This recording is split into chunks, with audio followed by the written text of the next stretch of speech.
I'm Bob Hallmark in Hopkins County today. Let's talk going back to school. Most East Texas school districts are preparing for the resumption of classes in August, and it's a challenge, but perhaps no school district is more challenged right now than Como-Pickton. Now, let me explain that. We're going to take you back to June and show you some pictures here. This was what it was like. When storms rumbled through Hopkins, Franklin, and Wood County, they left a path of destruction, but perhaps no place was hit harder than Como-Pickton ISD. These pictures show how the district was hit, roofs torn off, windows shattered, even the ball fields, the athletic fields were torn up. And that's what brings me here today to Como-Pickton ISD, and we're joined now by Superintendent Dr. Greg Boyer. Greg, I guess talk a little bit about the initial assessment of damage when you first heard about it. I understand you were out of town at the time when you heard Yes, about it. yeah. So the first day that I stepped foot on campus was a day after that happened. It was pretty overwhelming to see all the debris field and air conditioning units blown off of the roofs and buildings completely destroyed. Some buildings not even there anymore, and it's pretty overwhelming to say the least. So. After that assessment, you realized, we've got to start classes up again in August. So what are we going to do? I'm guessing at that point it was more or less a team or community effort. You probably have enlisted the help of anybody that you could find to help you out during this. Well, the one great thing about our community is we have a deep love for Christ and the community strength behind it, and everyone poured together. All the efforts of help have been tremendous, from the community members to the local businesses to the neighboring school districts. It's just been just amazing to see all that. So yeah, they've come together and we've come up with a plan, and we will have our school ready by the first day of school. Now, there's so much to work out when you're a superintendent. There's so much to work out with every school year. I mean, you got pickup and drop off.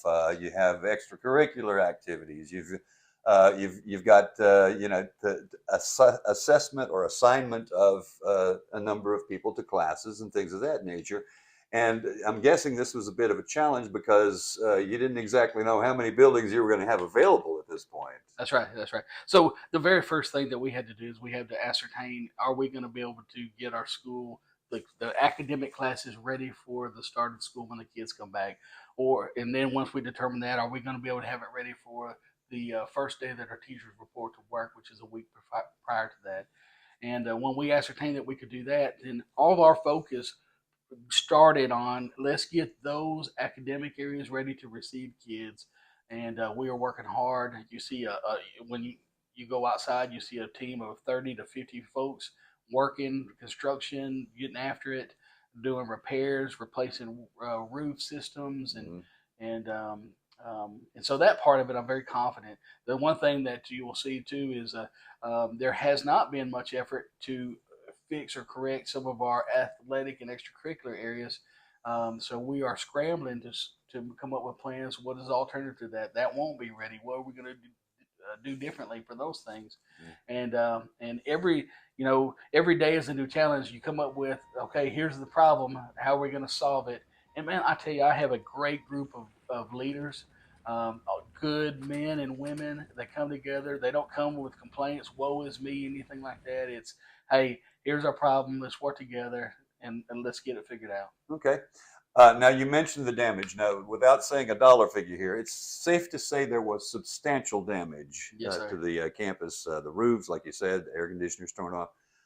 One of the things that strikes me is that you had very limited window because your classes are supposed to start in August 15th. Yes, sir. Is that correct? So Yes, that's sir. when your kids come back. Your staff comes back a little earlier. I'm guessing that the time factor was a little bit of an anxiety for you here. And it still is, but we'll get it. We'll get it managed. We'll get it made. You know, uh, God doesn't put more on us than we can't shoulder for ourselves. So Mhm. we'll get it done, and I've got complete confidence in our staff, and I have confidence in the folks here working to get us back on track. And I tell you this: we have probably the best school board in the state of Texas, and those folks are tremendous in what they do, and proud to be a part of their team. Now, is there a you mentioned? Let's talk about the athletic fields. The you know Texas is big football country, Yes, sir. and of course, we're going to start football when kids come back to school, and so you say there is a contingency plan right now for that, as far as playing away games and home games, right? Yes, sir. Winsboro has been gracious enough to let us use their fields during when we're supposed to have home games. They'll let us play over there, and it worked out, and just thankful for them. Whenever you have a tragedy or destruction or something like this, it's amazing to see other folks come together and offer a helping hand. And Winsboro's been great. Sulphur Springs have been great to offer stuff. Every neighboring school district has offered us something, so we're just thankful for that. But the damage that you have over at our field is we don't have any lights. They've been snapped. The wind Mm-hmm. snapped them. Our field house is destroyed. Our workout facilities are gone.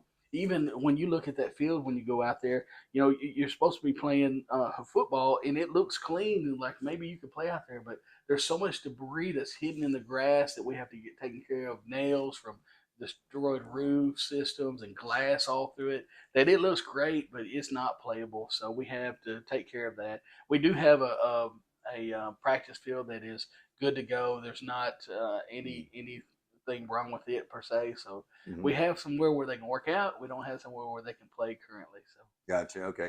The girls, on the other hand, are okay as far as that goes, right? yes, sir. Our girls, they start up. We have several things going on. Your girls volleyball start up. They'll be able to use the gym. They'll be able to play home games.